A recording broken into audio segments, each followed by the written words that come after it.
दानवे साहेब, ज्या प्रकारे एकंदरीत तुमच्या संदर्भात चर्चा येत आहेत, नेमकी वस्तुस्थिती काय आहे? एक तर सगळ्यात आधी ज्या चॅनलवाल्यांनी 10 वाजता माझा पक्षप्रवेश होणार होता असं सांगितलं, त्यांनीच त्यांची बातमी खोटी ठरवलेली आहे. कारण आता 11:30 वाजलेले. पहिली गोष्ट, माझ्याशी कोणीही संपर्क न करता माझ्या प्रवेशाविषयी बोलणं. खरं तर मी काही संपादकांशी सुद्धा बोललेलो आहे. मी तर आता या चॅनलवर मानहानीचा दावा दाखल करणार आहे.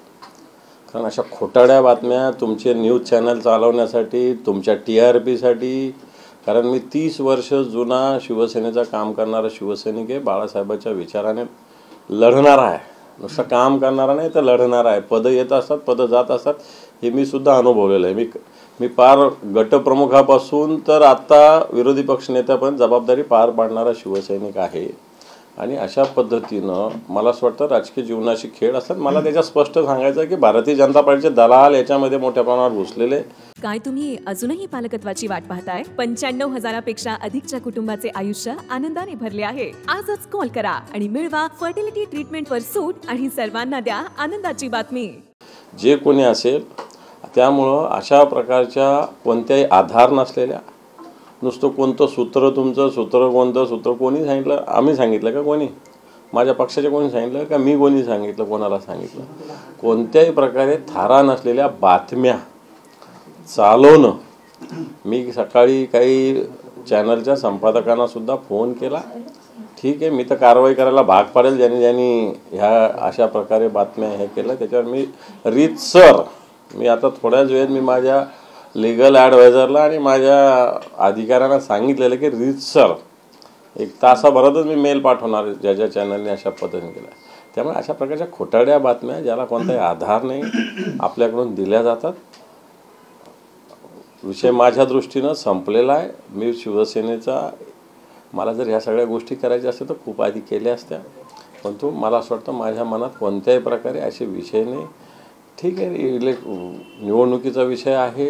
उद्धवजी ठाकरे साहेबांनी पक्षाची यादी जाहीर केली. मी साहेबांच्या नेतृत्वाखाली काम करणारा शिवसैनिक आहे. त्यामुळे अशा प्रकारे एखादं पद, एखादी निवडणूक येणं आणि जाणं फार काही महत्त्वाचं असतं असं मी मानत नाही. त्यामुळे आपल्या सगळ्या बातम्या चूक ज्या चॅनलच्या, आपल्या मी सगळ्यांना बोलत नाही, ज्यांनी ज्या चॅनलने अशा बातम्या लावल्या ह्या चुकीच्या, खोट्या, माझी मानहानी करणारा आहे. माझ्या 30 वर्षाच्या निष्ठेनं काम करणाऱ्या, कामाचा अपमान करणाऱ्या, असं माझं स्पष्ट मत आहे. तुम्ही ज्या प्रकारे नाराज होता त्याचा विषय होता की आपण नाराज आहात, त्याच्यामुळे या बातम्या पुढे आल्या. नाराज असलं म्हणून काय झालं? तुम्ही फार खुश असतात का सगळे लोक?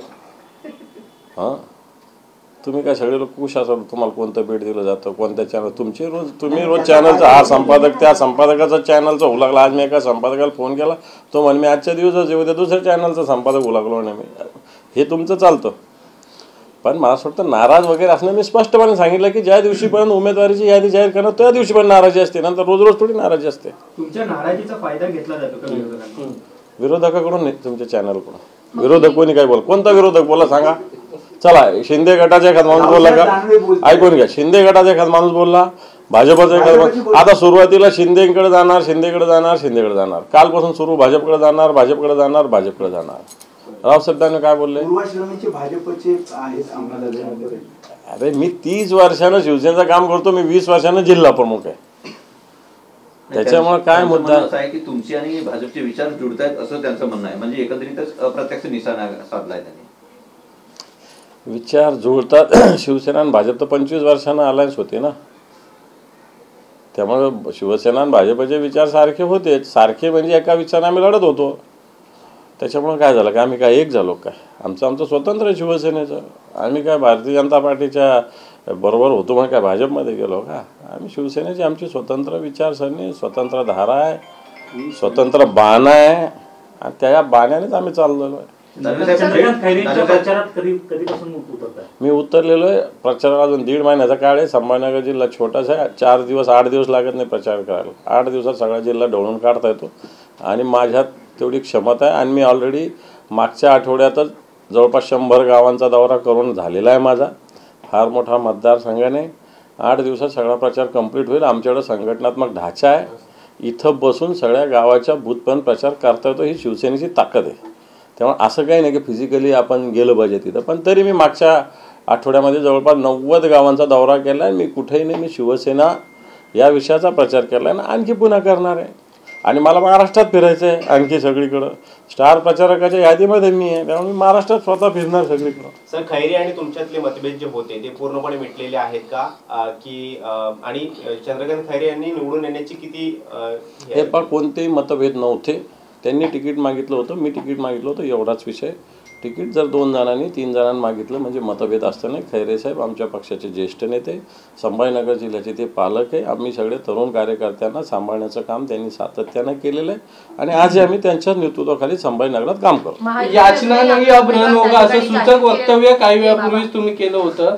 नेमकं रण म्हणजे तुम्ही स्वतः रणांगणात उतरणार आहे काय? हो, मग पक्षाच्या मला असं वाटतं उद्धवजी ठाकरे साहेबांचे विचार, उद्धवजी ठाकरे साहेबांचे हात मजबूत करण्यासाठी मला असं वाटतं. कारण पक्षाविषयी काही सांगतात ना लोक, भाजपला मॅनेज झाले, याला हे झाले, त्याला ते झाले. आणि म्हणून आम्ही काय शिवसेना काय भीक मागणार आहे काय? शिवसेना लढणारी शिवसेना, त्याच्यामुळे लढेल आणि जिंकेल शिवसेना. तुम्ही आता भूमिका जाहीर केली आहे की जे काही माझ्याबद्दल सगळ्या बातम्या पसरवल्या जातात या खोटा TRP साठी लोक करतायत, सगळं सगळं सगळं तुमचं आता तुमच्या पद्धतीने एक वेळ मान्य करू. तुमची ही भूमिका लोकसभेपुरती आहे का विधानसभेच्या आधी कोलांटी मारणार आहात? हे पहा, मला असं वाटतं मी सुस्पष्टपणे सगळ्या भूमिका मांडलेल्या आहे. त्याच्यामुळे मला असं वाटत नाही आता या सगळ्या गोष्टी पुन्हा पुन्हा पुन्हा पुन्हा पुन्हा पुन्हा तेच सांग, याला काही अर्थ नाही. आता परवा मी मातोश्रीवर असताना मला फोन आला एका चॅनलचा, लोकशाही चॅनलचा, स्पष्ट सांगतो. आता चॅनलविषयी पण बोललो पाहिजे. सकाळी सामवाल्याने चुकीची बातमी लावली, स्पष्ट बोलतो, सगळ्या तुमच्या समोर बोलतो, चुकीच्या बातम्या लावल्या. मी मातोश्रीवर आणि ते सांगतो तुम्ही वर्षावर आहे का, वर्षावर पोहोचले का, तुमचा प्रवेश होणार आहे का? अरे काय त्याला अर्थ आहे काही? सर, अजूनही महायुतीने आपला उमेदवार त्या ठिकाणी जाहीर केलेला नाही, तर महायुतीकडून तुम्हाला ऑफर दिली गेली आहे का उमेदवार? कोणती ऑफर नाही, मला ऑफर येण्याचा प्रश्न येत नाही. महायुतीला उमेदवार सापडत नाही. महायुतीमध्ये आमच्याशी भिडण्याची ताकद नाही संभाजीनगर, एवढं तुम्हाला स्पष्ट सांगतो. मात्र संभाजीनगरची जागा जाहीर झाली त्यानंतरचा घटनाक्रम पाहिला तर पहिलं तुम्ही नाराजी व्यक्त केली कारण तुम्ही इच्छुक होतात आणि तुम्ही वारंवार हे बोलून दाखवलं होतं. त्यानंतर तुम्ही तुमच्या व्हॉट्सअप स्टेटसला काही शेरोशायरी देखील होती. या अनुषंगाने हा जो हे जी चर्चा ही या अनुषंगानेच पुढे चालत गेली आणि त्यामुळे आज ही संपूर्ण बातम्या अशा चालू लागल्या. पण उमेदवारी जाहीर होऊन 5 दिवस झालेले. मला असं वाटतं त्या दिवशी सगळी जी काही नाराजी राजी सगळे विषय संपला. पक्षप्रमुखाकडे मी जाऊन आलो. माझं तर ऑलरेडी फोनवर बोलणं झालेलंच होतं. तेवढ्या दिवसापूर्वी विषय असतो. रिॲक्ट होणं थोडंसं काही पाप नाही आहे, पण शिस्त पाळणं हे सुद्धा गरज आहे संघटने. त्यामुळे मी पक्षाचा शिस्तबद्ध शिवसैनिक आहे. विषय संपलेला आहे. उद्धवजी ठाकरे साहेबांच्या नेतृत्वाखाली संभाजीनगरात असो की महाराष्ट्रात असो आम्ही ताकदीनं काम करणार आणि शिवसेनेला 100% यश मिळवून देण्यासाठी आम्ही काम करणार. त्यामुळे जे काही झालं मी पुन्हा वारंवार सांगतो की पक्षाकडं तिकीट मागणं गुन्हा नाही. मागितलं होतं, खैरे साहेबाला दिलं. खैरे साहेब आमचे नेते, त्यांचं काम त्यांचं म्हणजे संघटनेचं काम ताकदीनं करणं माझं कर्तव्य आहे, माझी जबाबदारी, ते मी करणार. काही पक्षांतर्गत कुजबुज आहे हे तर पक्षांतर्गत नाही आहे. कोणी मला पक्षांतर्गत कोणी नाही काही बोलत आहे. पक्षांतर्गत नाही हे तुम्ही कुठं तुम्ही सांगता शिंदे गट कुठं भाजप. मला असं वाटतं तुमच्या मीडियामध्ये सुद्धा असे भाट पेरलेले आहे काही वेगळ्या पक्षाने, विशेषतः भाजपने आणि शिंदे गटाने, की हे लोक नुसते पोपटासारखे बोलत असतात त्यांच्या ह्याच्यावर. म्हणजे आता तुम्हाला राग येईल पण बोललं पाहिजे सगळ्या गोष्टी स्पष्टपणे की त्याच्यामुळं कुठंच आधार नाही, काही नाही. मला कालपासून फोन येतात. अरे काय अर्थ, मी माझ्या कामात मी काल दहीसरला होतो. युवा सेनेची बैठक होती घोसाळकर साहेबांनी उत्तर मुंबईमध्ये, तिथं होतो. मग मला जायची गरजच नव्हती ना इकडे तिकडे फिरायची.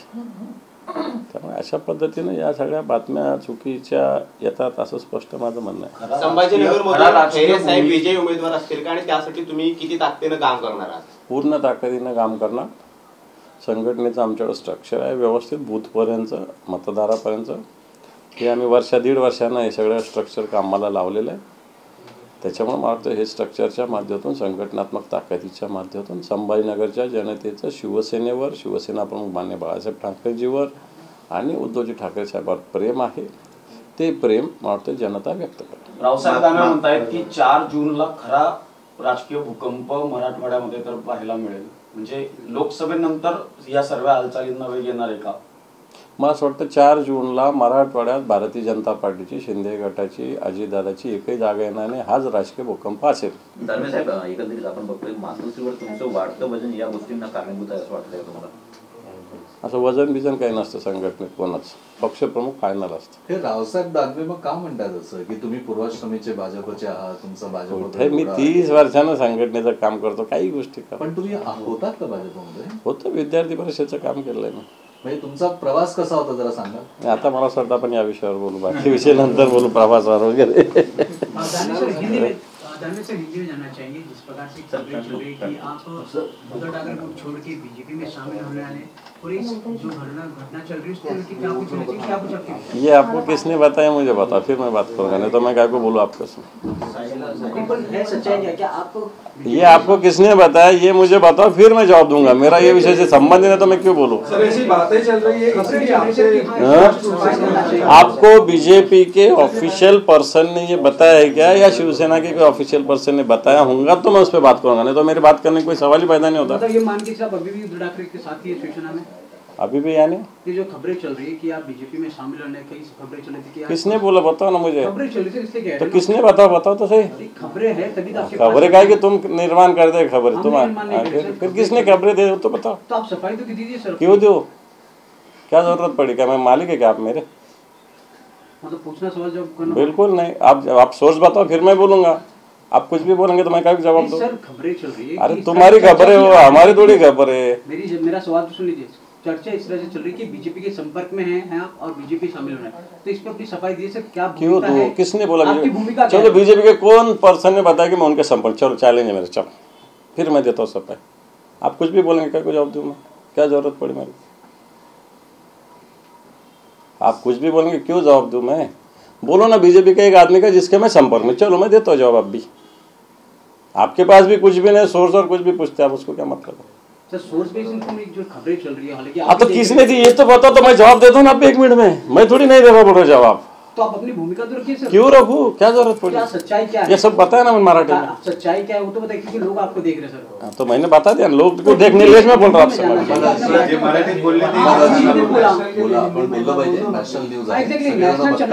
ऐसा नाही, खबरें ये मैंने बताया ना मराठी में. मराठीत बोलला तर हिंदीमध्ये तेच प्रश्न विचार. अरे तो मी सांगितलं याला कोणताही आधार नाही है. हिंदी में बोल दो. अरे ये जो खबरें आपके तरफ के, आपका ही सोर्स है, आपकी बनावट है, आपकी लिखावट है. कोई बीजेपी वाला कुछ बोलता नहीं, ना कोई शिंदे गुट वाला बोलता नहीं, कुछ हमारा बोलता नहीं, तो भी आप बोलते खबरें है खबरें है खबरें है. मुझे दिल्ली से फोन आया सवेरे 2 कि बाबा तुम ऐसा ऐसा कर रहे. यार किसने बताया? बोल दिल्ली में चर्चा है. चर्चे को क्या वैल्यू है? मैंने बताया मैं पुराना 30 साल पुराना शिवसैनिक हूँ, बाबा साहब जी के विचार पे काम करने वाला हूँ. मैं 20 साल से शिवसेना का डिस्ट्रिक्ट चीफ हूँ, भले अपोजिशन लीडर हूँ. मेरे को वो मेरे काम में ज़्यादा दिलचस्पी, संगठन के काम में दिलचस्पी हूँ. संगठन मजबूत है, ठीक है. मैंने पार्लियामेंट के लिए इच्छा जताई थी. जिस दिन टिकट डिक्लेयर हुआ उस दिन वो विषय खत्म हो. संगठन में ऐसी कोई इच्छा पे थोड़ी संगठन चलता है.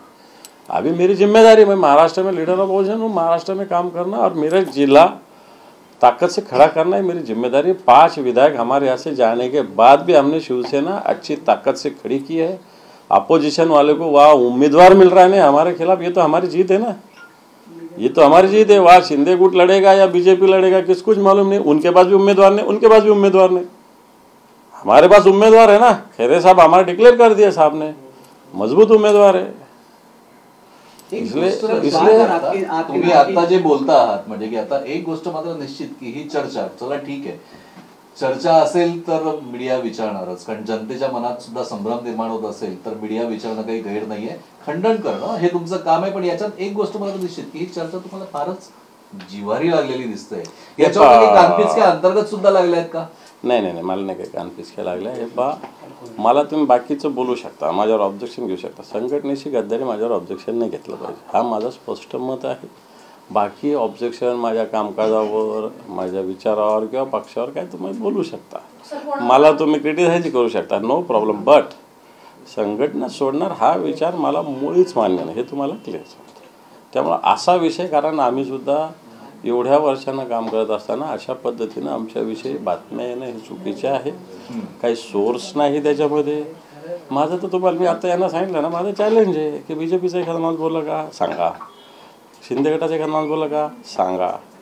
तसंच नसताना तुम्ही म्हणता चला मी समजू शकतो ना, त्यांच्याकडून एखाद बोला नाही अंबादाने आमच्याकडे येणार, त्यांच्याकडून कोणी काही बोललेलं नाही, आमच्याकडून कोणी काही बोललेलं नाही. तर मग या बातम्या मधलेच तुमच्यासारख्याच्यातले लोक निर्माण करतात असं माझं स्पष्ट मत आहे. बाळासाहेब ठाकरेंचा एक किस्सा मला आठवला. जळगाव जिल्हा बँकेच्या मध्यवर्ती बिल्डिंगचं इमारतीचं उद्घाटन त्यांनी केलं होतं. त्यावेळेस ते सगळ्या शिवसैनिकांना एक गोष्ट बोलले होते की बातम्या आपल्या विरोधातला असो की अंगावर असो त्याचा सामना केला पाहिजे.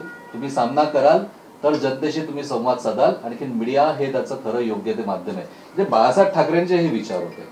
पण आता तुम्ही जे म्हणतायत, आता मीडियाने काय केलंय, आता तुम्ही म्हणतायत की टीआरपी साठी मीडिया सगळं हे करतंय. आता या सगळ्या विषयामध्ये सगळ्या चॅनलवर तुम्ही आहात, तुम्ही झोपले होता, मीडिया जागा होता. ऐकून घ्या, ही टीआरपी तुमची नाही का? ऐकून घ्या. जर मला तुमच्यापासून पळायचं असतं मी मोबाईल बंद करून निघून गेलो असतो, तुमच्याशी बोललो नसतो. मी तुमच्याशी बोलायला आलो. याचाच अर्थ बाळासाहेबांचा जो विचार आहे, फाईट केलं पाहिजे, सामना केला पाहिजे, त्याची माझी तयारी आहे. पण कोणत्याही खोट्या जो विषयच नाही त्याच्यावर प्रश्न विचारणं मला वाटतं पत्रकारांनी सुद्धा जबाबदारीनं मी म्हणत नसतो बा भाजपचा एखादा राज्याचा नेता, राष्ट्राचा नेता, जिल्ह्याचा नेता, गल्लीचा नेता असं कोणी बोललं का? समोर भाजपचं कार्यालय विचारून घ्या ना, समोरच आहे भाजपचं कार्यालय, त्याला काय प्रॉब्लेम आहे? कोणीच काही बोलत नाही, तुम्हीच बोलता मी जाणार हा माझा प्रश्न विषय. त्यामुळे जसं तुम्ही बाळासाहेबांनी सांगितलं तर त्यावेळेस बाळासाहेबांच्या काळातली पत्रकारिता ते पण तशीच होती. म्हणजे स्पष्ट बोलतो, राग नका होते. त्यासाठीच म्हणतो रेफरन्स आहे म्हणूनच तुमच्याशी बोलतो. त्यावेळेस तसे पण पत्रकार होते. पण गेले तासभर झाले टीआरपी तुम्हीच खात आहे. म्हणजे ही टीआरपी सर आपके बार बार नाम की चर्चा हो रही है, जो भी हालांकि इसके पहले भी हो चुकी थी, इसको किसका फायदा हो सकता है? क्योंकि इसके पहले कुछ दिन पहले भी आपके नाम की चर्चा है, तो इसको किसका फायदा हो सकता है? इसका फायदा तो हमारी शिवसेना को जो होगा ना, क्योंकि ये ढूंढ रहे हैं ना, इनका उम्मीदवार नहीं इसलिए तो ढूंढ रहे हैं ना मेरे जैसे आदमी को. ये भी हमारे पार्टी की, मैं मेरी नहीं बोल रहा हूँ, हमारे पार्टी के विचारधारा के, उद्धव जी के नेतृत्व की ये जीत है. ये भी जीत है. ये न्यूज खोल रहे मैं जा रहा हूँ, इसका मतलब इनके पास उमेदवार नाही. शेवटी मीडियाच्या नावाने खडे पडत असताना या चर्चेचा खरा स्रोत तुम्ही जाहीर केला. काय तुमच्यामध्ये दम आहे म्हणून तुमच्या नावाची चर्चा होते. हो मग एक्झॅक्टली, मग त्यासाठी मीडियाला जबाबदार का धरतात? तर तुम्ही कसं मला तिकडे ढकलता? महायुतीकडनं काही कॉल आज ट्वीट किया है, निरुपम ने कहा है कि बिना कांग्रेस के सपोर्ट के शिवसेना एक भी सीट जीत नहीं सकती. संजय निरुपम के इस दावे को आप किस तरह से देख रहे हैं? हालांकि वो कह रहे हैं कि कांग्रेस जो है फ्रेंडली फाइट लड़ने के तैयार है. उन्होंने यहाँ फ्रेंडली फाइट कहीं भी, अगर हमारे बिना कांग्रेस के बिना मतलब एक भी सीट शिवसेना जीतना, उनके दावे को आप किस तरह देख रहे हैं? देखो शिवसेना, कांग्रेस और राष्ट्रवादी कांग्रेस, शरद पवार साहब की, इनका अलायंस है एमवीए नाम से, और हम सब मिलकर साथ में लड़ रहे हैं. कोई भी पार्टी एक के मदद के सिवा चुन के नहीं आ सकती. शिवसेना के 18 एमपी महाराष्ट्र में है. कांग्रेस का एक ही एमपी पिछले टाइम महाराष्ट्र में था. पिछले टाइम भी कांग्रेस बड़ी सीट, ज़्यादा सीट लड़ी थी, लेकिन एक ही एमपी था. शिवसेना 22 सीट 23 सीट लड़ी थी, 18 एमपी शिवसेना के थे. और इसलिए संजय निरुपम साहब, इनका जो कहना है मैं उसको नकारता नहीं हूँ. सबको सबकी ज़रूरत है. मैं उनके जैसा जवाब भी नहीं दूंगा कि कांग्रेस भी शिवसेना के मत से चुन के नहीं आएगी, ये भी नहीं बोलूँगा मैं. वो जो कह रहे हैं वो सत्य है, ये मैं कहता हूँ. पण काय तथ्य याच्यात की मैत्रीपूर्ण लढती होऊ शकतात? एकही होणार नाही, एकही होणार नाही. जे ठरलेलं जागा वाटप जसंच्या तसंच होणार. काही मैत्रीपूर्ण वगैरे होणार नाही, या सगळ्या अफवा आहे. सर आज जी चर्चा झाली, या चर्चेला अजून एक गोष्ट अशी आहे की तुमचे असलेले मैत्रीपूर्ण संबंध, तुमचे महायुतीतील अनेक नेते असतील किंवा मंत्री असतील यांच्यावर चांगले संबंध आहेत. आपण पाहिलं असेल तर यापूर्वी देखील तुम्ही ते देखील बोललाय, तर त्यामुळे कुठेतरी अंदाज बांधला जातोय का? हे पण मी विरोधी पक्षनेता आहे राज्याचा. जनतेचं काम ज्यावेळेस असतं एखाद्या मंत्र्याकडे जावं लागतं, मुख्यमंत्र्याकडे जावं लागतं, उपमुख्यमंत्र्याकडे जावं लागतं. गेलं पाहिजे जनतेच्या कामासाठी का, आणि त्यांनी माझं काम करणं ही त्यांची जबाबदारी. कारण मी सुद्धा जनतेचं काम घेऊन जातो, व्यक्तिगत काम घेऊन जात नाही. निकोप लोकशाहीमध्ये जसं मुख्यमंत्री, उपमुख्यमंत्री, मंत्री महत्त्वाचे, तसे विरोधी पक्षनेतेसुद्धा महत्त्वाचे आहेत. आणि विरोधी पक्षनेता म्हणून मी संघटनेची जबाबदारी पार पडत असताना, या राज्याची जबाबदारी पार पडत असताना मला असं वाटतं विधिमंडळातले माझे जेवढे सहकारी भले कोणत्या का पक्षाचे असतात नाही, या लोकांशी मला संबंध, फोन, भेटीगाठी या चालत असतात. आणि मला असं वाटतं मी जनतेच्या कामासाठी ते घेत असतो. विरोधी पक्षनेत्यांनी हे काम हे करणं त्याची जबाबदारीच असते. आणि म्हणून जर कोणी म्हणत असेल माझे चांगले संबंध आहेत, मला त्याच्याविषयी वावगं वाटायची काही गरज नाही. सगळ्या लोकांनी आम्ही सोबत काम केलेलं आहे. असं आता त्यांनी आमच्यातून निघून गेले, पण सगळे ओळखीचे पाळखीचे आम्ही लहानपणापासून सगळे काम करणारे, एकत्र काम करणारे लोक आहोत. त्यामुळे काही ठिकाणी असू शकतं, परंतु वैचारिक आमची कट्टरता तर आहेच. कारण ज्यांनी गद्दारी केली त्याच्या बाजूनं किंवा त्याची बाजू आम्ही घ्यायचं, उलट त्याला फोडतो. माझ्या सभागृहातले भाषण आहे का? मी दररोज तुमच्या चॅनलवर रोज इथूनच मी कित्येक वेळेस प्रेसला बोललो, सरकारला रोज फोडलं. आणि आताही माझं म्हणणं आहे की सरकार राजकारणात गुंतलेलं आहे. सरकार आता पिण्याच्या पाण्याचा प्रश्न या महाराष्ट्रात महत्त्वाचा आहे. दुष्काळ जिथं जिथं जाहीर झाला तिथं कोणत्याही फॅसिलिटी अजून सरकारने दिलेल्या नाही. येणाऱ्या काळामध्ये टंचाई सदृश्य परिस्थिती इथंसुद्धा सरकारने काही दिलं नाही. ज्या 40 तालुक्यात दुष्काळ जाहीर झाला होता तिथंसुद्धा केंद्र सरकारचं, राज्य सरकारची कोणती मदत पोहोचली नाही. मुख्यमंत्री, उपमुख्यमंत्री हे सगळे राजकारणात गुंतलेले. मला असं वाटतं आचारसंहिता जरी असली तरी प्रशासनाची ही जबाबदारी आहे. प्रशासन इकडे लक्ष द्यायला तयार नाही. आज सगळ्या ठिकाणी भीषण दुष्काळाची परिस्थिती आहे. पाणी साठे वेगवेगळ्या धरणाचे कमी झालेले आहे. टँकर पुरवठा कसा झाला पाहिजे, प्रशासन कसं गतिमान झालं पाहिजे, कलेक्टरनी तहसीलदारांनी कशा पद्धतीनं काम केलं पाहिजे, याच्या पद्धतीनं अनागोंदी या महाराष्ट्रात माजलेली आहे, असं माझं याच्याविषयी सुद्धा स्पष्ट मत आहे. आम्हाला अशी एक दोन मुद्दे सातत्याने समोर येतात. तुम्ही म्हणाल की पुन्हा पुन्हा तोच मुद्दा काय येतोय समोर, पण कसं आहे माहिती आहे का की आता जे प्रश्न असतात ना त्याची उत्तर तर अपेक्षित असतात. आणि तुमच्या बाबतीत असेल तर तुम्ही देणार नाही तर मग कोण देणार? कोणता प्रश्न आहे? हा, त्यामुळे एवढाच विषय आहे फक्त. तुम्ही महाराष्ट्रात इतकं चांगलं काम करताय, महाराष्ट्राच्या प्रश्नाची एवढी जाण आहे, मग दिल्लीला जाण्यामध्ये एवढा इंटरेस्ट का? कुठे मी इंटरेस्ट दाखवला? लोकसभेसाठी तिकीट तुम्ही मागितलं होतं ना, तुम्हीच सांगितलं तुमच्या तोंडाने. असं काय करता? मी सातत्यानं हे सांगितलेलं आहे. आपले सगळे आपले अरे विरोधी पक्ष नाही तर सगळ्या खात्याचं हे सांभाळतो. मला असं वाटतं दिल्ली जाऊ निवडणुकीनंतर दिल्लीचा उपयोग दिल्लीत नुसतं आता काय बोला दिल्लीचं त्याच्यात मी बोलत नाही, परंतु मला असं वाटतं इच्छा असणं किंवा मी नेहमी काय सांगितलं होतं की मी तिकीट मागित नाही, पण पक्षाने दिलं तर मी लढणार, एवढं मी सांगितलेलं होतं. हे सातत्यानं माझे स्टेटमेंट चेक करा, कारण मी पक्षाच्या आदेशाचा बांधील आहे, हे मी वारंवार सांगितलेलं आहे. ती भूमिका असणं काय वाईट नाही. त्यामुळे आता तो विषय संपलाच ना सगळा. आता संपला म्हणजे जो उमेदवार दिला त्याचं काम करणं ही माझी जबाबदारी आहे. आणि कदाचित एक चर्चा येत्या दिवसामध्ये समोर येऊ शकते. आताच त्याचं काय ते सत्य सांगून द्या. खंडन असेल, मुंडन असेल. वर्षावर 2 वेळा एकनाथ शिंदे यांच्यासोबत तुमची बैठक एकदाही नाही. देवेंद्र फडणवीस यांच्यासोबत सुद्धा तुम्ही एकदा बैठक एकदाही नाही. सत्य काय? एकदाही नाही. वर्षावर तर मी उद्धवजी ठाकरे साहेब मुख्यमंत्री असताना गेलो होतो. ज्यावेळेस हे सगळे गद्दार निघून गेले होते त्या दिवसानंतर कधीच वर्षावर गेलेलो नाही, कोणत्याही याला गेलो नाही. हा, विधिमंडळात, विधान भवनात एखाद वेळेस मी देवेंद्र फडणवीस किंवा एकनाथ शिंदेंना अधिवेशनाच्या काळात भेटलो असेल, पण मंत्रालयात सुद्धा मी विरोधी पक्षनेता झाल्यावर कधी गेलो नाही आत्तापर्यंत. कारण प्रोटोकॉल्स असतात आणि मला असं वाटत नाही माझ्यात एवढे दम आहे की मला मंत्रालयात जायची गरज पडत नाही. बरोबर माझे सगळे काम होतात. म्हणजे उद्धव ठाकरे सीएमसी मधनं पायउतार झाल्यापासून तुम्ही वर्षावर गेलेच नाहीये? बिलकुल नाही. असं कोणतं सीसीटीव्ही असू शकत नाही? बिलकुल चेक करा. सर, काल रात्रीपासून आतापर्यंत एकंदरीत या सगळ्या चर्चा सुरू होत्या. यामध्ये काल रात्रीपासून आतापर्यंत तुमचं उद्धव ठाकरेंशी थेट बोलणं झालं आहे का? ह्या विषयावर काही बोलायची गरजच नाही. त्यांचा माझ्यावर विश्वास आहे, त्यामुळे मला वाटत नाही त्यांनाही माझ्याशी या विषयावर बोलण्याची. त्यांना कधी आम्ही बोलत असू, परंतु या विषयावर आमची चर्चा याचं काही कारणच नाही आहे.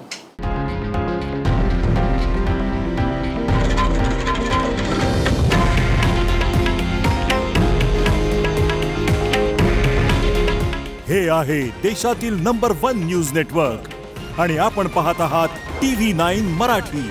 काळजी तुमची, हित महाराष्ट्राचं.